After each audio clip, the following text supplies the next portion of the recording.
In the summer of 1920, 3 children in rural Georgia began drinking boiling water straight from the kettle. Their screams could be heard for miles, yet they kept returning to the stove night after night. The doctors found nothing wrong with their throats.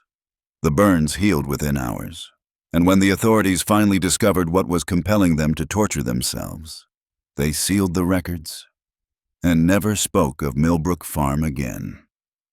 The first reports came from Martha Henley, a neighbor who lived a quarter-mile down the dirt road from the old Millbrook property. She told Sheriff Coleman that she'd been hearing children crying in the early morning hours around 3 or 4 o'clock, when the Georgia heat finally broke and the air turned cool enough to sleep with windows open.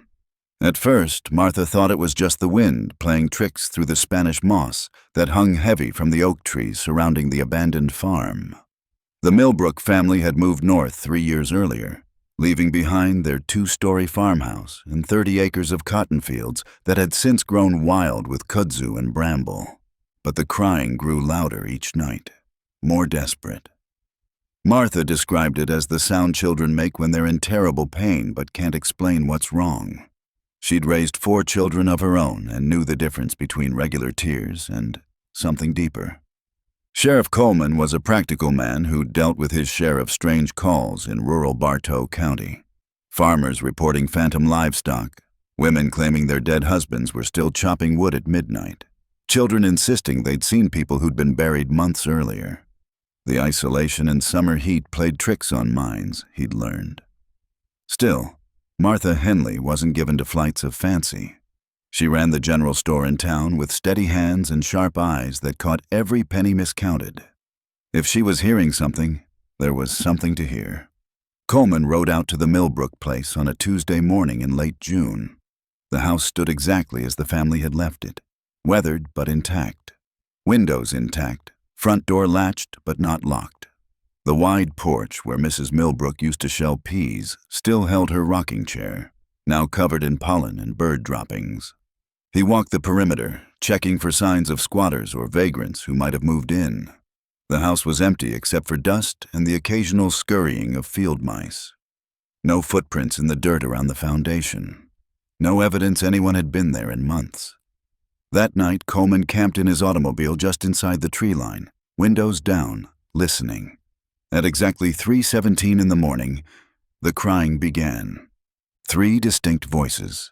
2 girls, 1 boy, he estimated. Ages somewhere between 6 and 10. The sound seemed to come from inside the house, but Coleman had just searched every room, every closet, every space large enough to hide a child.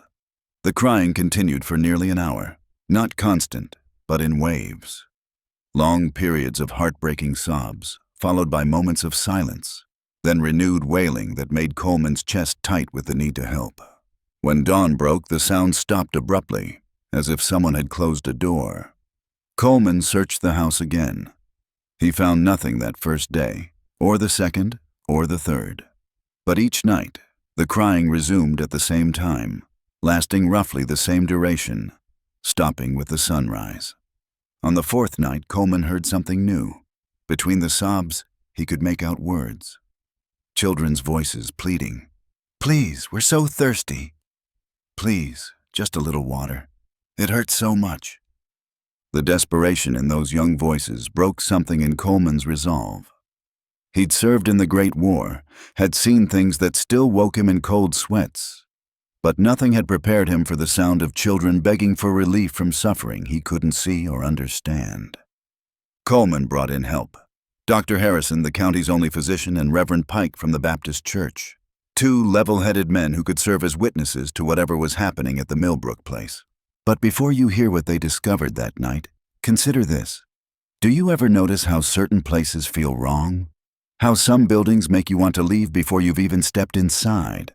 How some rooms in your own house feel colder than others for no reason you can explain? The Millbrook farmhouse was becoming one of those places. The kind of place that changes people who stay too long. If you're finding this story as compelling as I am, make sure you're subscribed, because what happens next challenges everything we think we know about the boundary between this world and whatever lies beyond it. The 3 men arrived at the farmhouse just after sunset on July 4th, 1920, Independence Day. though there would be nothing liberating about what they witnessed. Doc Harrison brought his medical bag, uncertain what he might find, but prepared for physical injuries. Reverend Pike carried his worn Bible and a small vial of holy water. Coleman had his service revolver, though he suspected bullets would be useless against whatever they were dealing with. They positioned themselves in the front parlor, the room where the crying seemed loudest on previous nights. Harrison set up his equipment by lamplight. A stethoscope, thermometer, and several bottles of medicine in case they encountered actual children in distress. At 3:17, exactly as before, the sounds began. But this time, they weren't just hearing voices. This time, they could see them. 3 children materialized in the room like photographs slowly developing. A girl of perhaps 8 with long dark hair and a blue dress. A younger girl, maybe 6, wearing a white nightgown. A boy who looked to be 9 or 10, dressed in overalls and a cotton shirt. They were transparent at first, like looking through colored glass. But as the minutes passed, they became more solid, more real. Real enough that when the boy reached for the poker by the fireplace, it moved. The children were crying, just as Coleman had heard on previous nights. But now he could see why. Their faces were streaked with tears that steamed in the cool night air. Their lips were cracked and bleeding.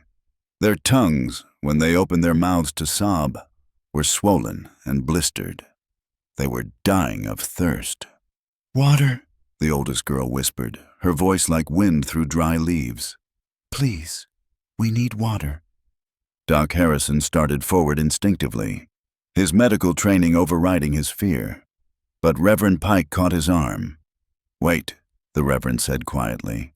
"Look at their eyes." The children's eyes were black, not dark brown or deep blue, but completely black, as if someone had poured ink where pupils and irises should be. When they turned toward the 3 living men, those empty eyes reflected the lamplight like an animal's. "We're so thirsty," the youngest girl said. "The water in the kitchen. Please, just a cup of water."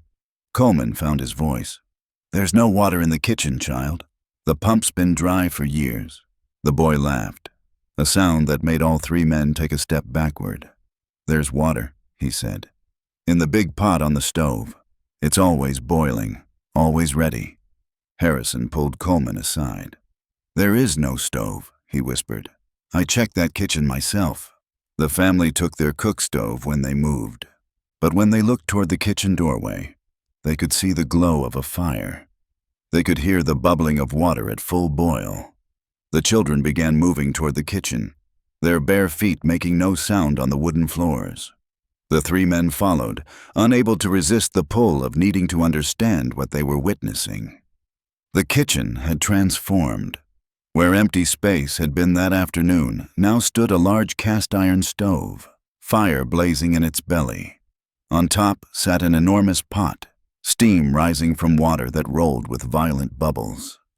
"It's so hot," the oldest girl said, reaching toward the pot with hands that shook from anticipation rather than fear. "But it's the only water. It's all we have."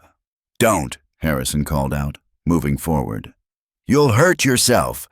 But the girl had already lifted the ladle that hung beside the stove. She dipped it into the roiling water and brought it to her lips. The sound of flesh meeting boiling liquid filled the kitchen. The smell of cooking meat made all 3 men gag. The girl's scream was unlike anything human. It started low and built to a shriek that seemed to come from somewhere deep in the earth itself. Steam poured from her mouth and nose. Her lips turned white, then black, then simply disappeared. And then, impossibly, she smiled. "It helps," she said, her voice now clear and strong despite the ruin of her mouth. "It makes the thirst go away. Just for a little while." The younger girl stepped forward eagerly, reaching for the ladle. "My turn," she said. "Please, it's my turn." Coleman grabbed for his revolver, though he had no idea what he intended to shoot. Before he could draw the weapon, Reverend Pike stepped between the children and the stove. "In the name of Jesus Christ," he began, but the boy cut him off with laughter. "Your Jesus isn't here," the boy said. He doesn't come to places like this. Places where parents do terrible things to children who won't stop crying. Pike's voice grew stronger. What happened to you? Tell us what happened. The oldest girl set down the ladle and turned toward the three men. Her face had already begun to heal, the burns fading as they watched. We lived here, she said simply, with Mama and Papa. We got the fever in the winter, the kind that makes you hot and cold at the same time, the kind that makes you so thirsty you'll drink anything. Mama tried to help, the younger girl added. She gave us cool water from the well, but it wasn't enough. We cried and cried because the thirst was so bad. The boy picked up the story. Papa said we were keeping the baby awake. Said if we didn't stop crying, he'd give us something to really cry about. Harrison felt his blood go cold. What did he do? He heated water, the oldest girl said, in this same pot. Made it so hot it bubbled and spit. Said if we were so thirsty, we could drink all we wanted. The kitchen fell silent except for the bubbling of the phantom pot. The three men stood frozen, understanding dawning like a sick sunrise. He made you drink boiling water, Coleman said quietly. Every time we cried, the boy confirmed. Every time we said we were thirsty. He'd heat the pot and make us drink until we couldn't cry anymore. Where are your parents now? Pike asked. The children looked at each other, and for a moment their black eyes seemed almost normal, almost sad. They left, the youngest girl said. After we stopped crying, after we stopped asking for water, after we got quiet and stayed quiet. They moved north, the boy added. Started a new family. Had new children who probably know better than to complain about being thirsty. The implications hit the three men like physical blows.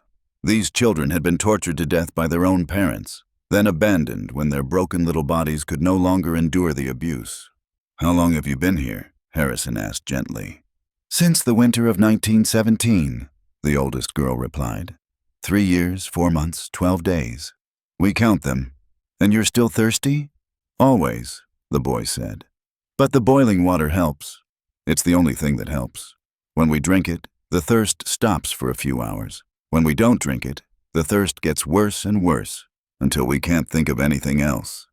Doc Harrison understood with horrible clarity.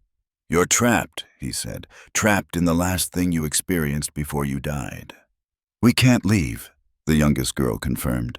We tried, but we can't get past the front gate. And every night, we get so thirsty we have to come back to the kitchen. We have to drink from the pot. Pike stepped forward, his Bible shaking in his hands. Let us help you, he said. Let us try to break this cycle. The children looked hopeful for the first time since materializing. You can make the thirst go away, the oldest girl asked. You can make it stop forever. I don't know, Pike admitted, but I'd like to try. What happened next would haunt all three men for the rest of their lives, but it also revealed something crucial about the nature of the supernatural.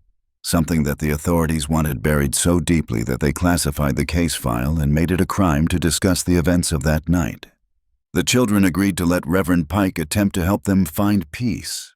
They sat in a circle on the kitchen floor while Pike read from his Bible and Harrison checked their vital signs with growing amazement. The children had no pulse, no heartbeat, no breath. Yet they were solid to the touch, warm like living flesh.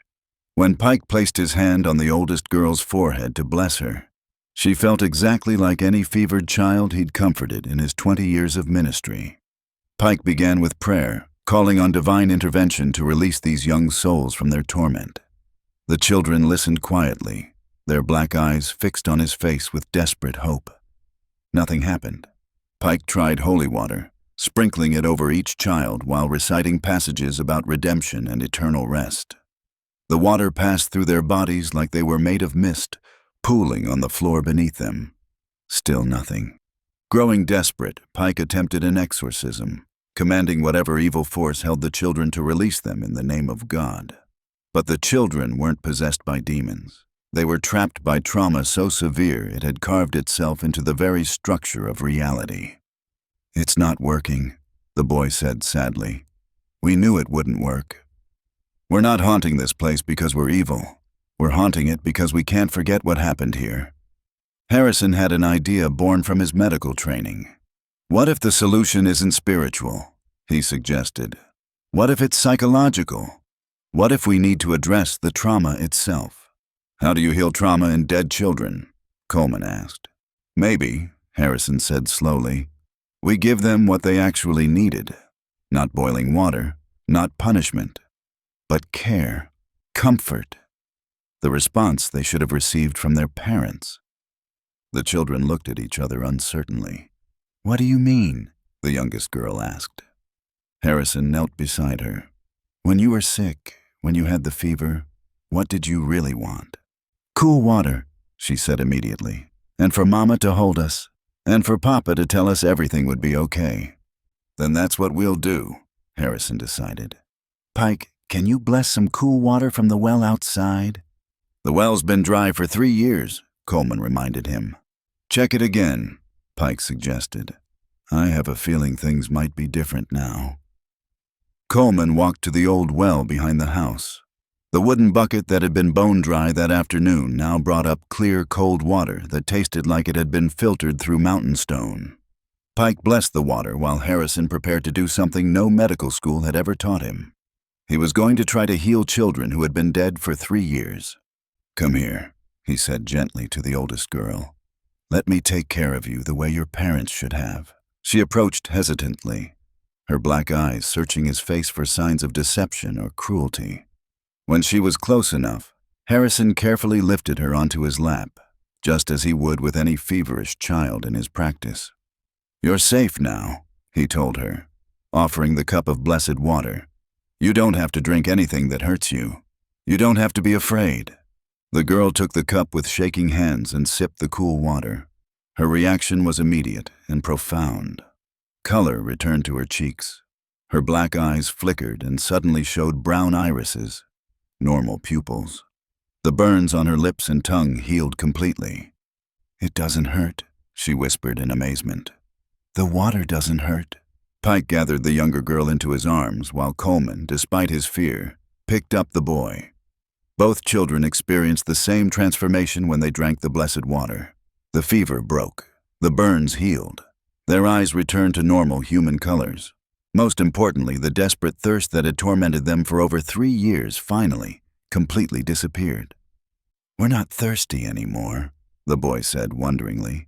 For the first time since we got sick, we're not thirsty. But the most remarkable change was yet to come. As the 3 men held the children and continued to offer comfort and care, the kitchen around them began to change. The phantom stove faded away. The pot of boiling water disappeared. The walls became brighter, cleaner, as if years of neglect were reversing themselves. What's happening? Coleman asked. The oldest girl looked around in wonder. The house is remembering, she said. It's remembering what it was like when we were happy here, before we got sick, before Papa got so angry. The transformation spread throughout the farmhouse.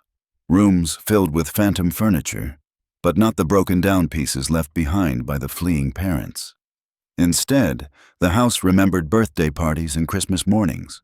It remembered the children playing hide-and-seek, helping their mother bake bread, listening to their father read stories by the fire. For one perfect hour, the Millbrook farmhouse became what it should have been, a place of love and safety and childhood joy. And then, as dawn approached, the children began to fade. Are we dying again? The youngest girl asked without fear. No, Harrison said gently. I think you're finally living, really living, moving on to whatever comes next. Will it hurt? The boy wanted to know. Pike smiled. I don't think so. I think it's going to be the most peaceful feeling you've ever known.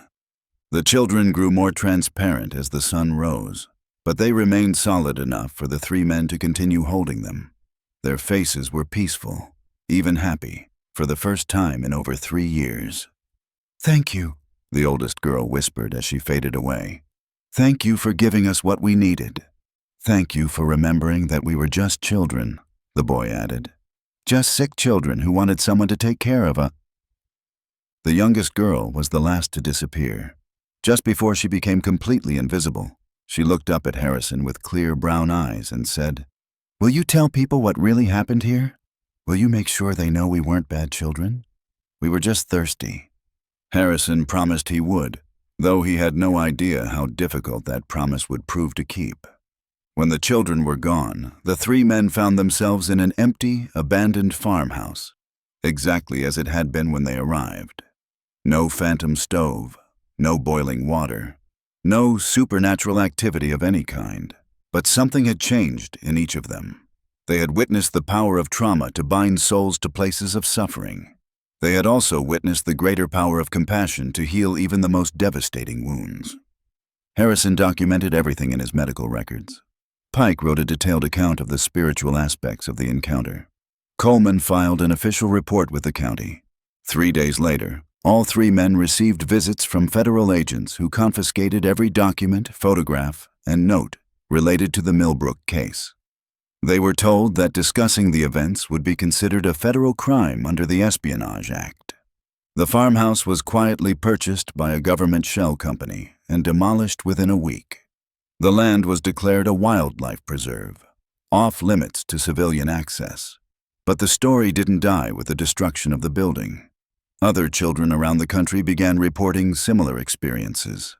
Children who had been abused by their parents, who died from neglect or cruelty, only to find themselves trapped in endless cycles of trauma.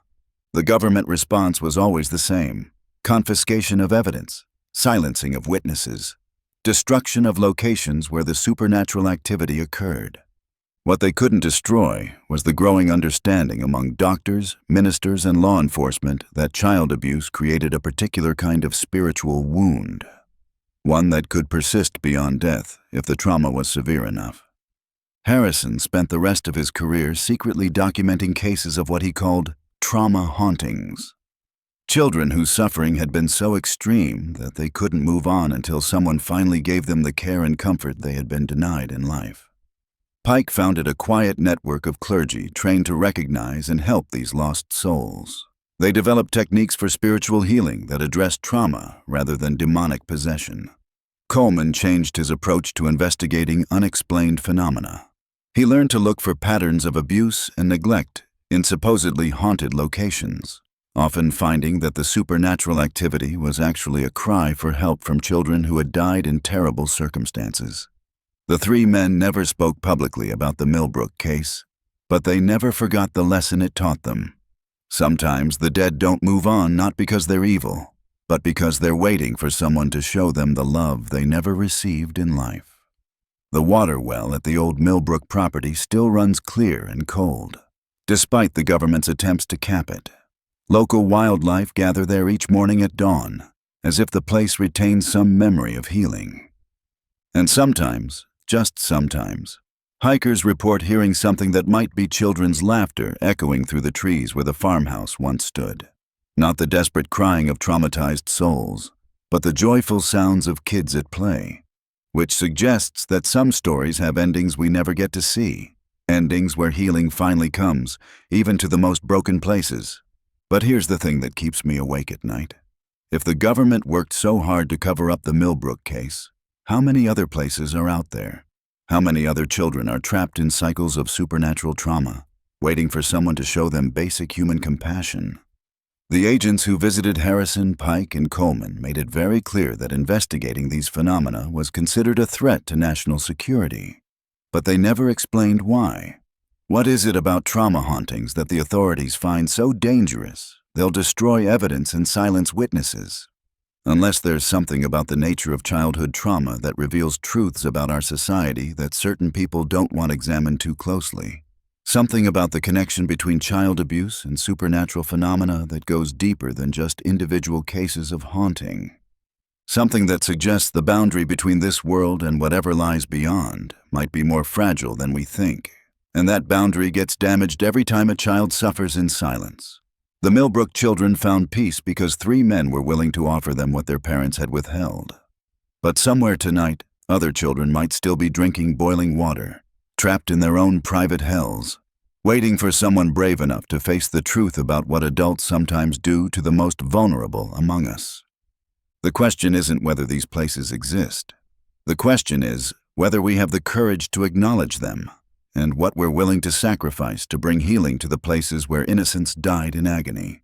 Because the children are still out there, still thirsty, still waiting for someone to remember that they deserved better than the cruelty that killed them. And until we acknowledge that truth, until we stop looking away from the darkest corners of human behavior, they'll keep manifesting in houses and hotels and hospitals, trying to show us what we refuse to see about ourselves. The water is still boiling somewhere tonight, and somewhere, a child is reaching for the ladle because it's the only relief they've ever known, even though it's destroying them one sip at a time. Just like in life,